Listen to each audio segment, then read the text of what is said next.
काँग्रेस पक्षाच्या संभाव्य उमेदवाराची यादी लोकशाही मराठीच्या हाती. हदगाव मतदारसंघातून डॉक्टर रेखा चव्हाणांचं नाव अग्रेसर. किनवट मतदारसंघातून आकाश जाधवांचे नाव अग्रेसर असल्याची काँग्रेस नेत्यांची माहिती. पुण्यात भाजप विधानसभेसाठी ॲक्शन मोडवर भाजपचं केंद्रीय निरीक्षक पुण्यामध्ये दाखल. इच्छुकांची नावं उद्यापासून दिल्लीला पाठवली जाणार. बदलापूरच्या त्या शाळेच्या अध्यक्ष सचिवाच्या अटकपूर्व जामिनावर उद्या सुनावणी.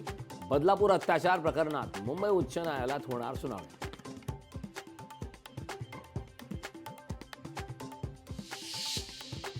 देशी गाय राज्यमाता गोमाता म्हणून घोषित. गोवंश संरक्षक कायद्याला मजबूती, मात्र विरोधकांकडून सरकारवर तुटप्पीपणाचा आरोप. उद्धव ठाकरेंनी राजीनामा मागितल्यानंतर दिघेंचा मृत्यू. राजीनामा मागितल्यानंतर 8 दिवसातच दिघेंचा मृत्यू. आनंद दिघेंच्या मृत्यूबाबत रामदास कदमांचा गौप्यस्फोट. वळसे पाटील बबनदादा शिंदे शरद पवारांच्या संपर्कात. दिलीप वळसे पाटील शिंदेंच्या घरवापसीच्या चर्चा, मात्र वळसे पाटलांकडून पक्ष बदलाच्या चर्चांचा इन्कार. लाडकी बहीण योजनेमुळे आर्थिक शिस्त बिघडली. नितीन गडकरींच्या दाव्यानं सरकार बॅकफूटवर. सरकारवर सारवासारव करण्याची वेळ.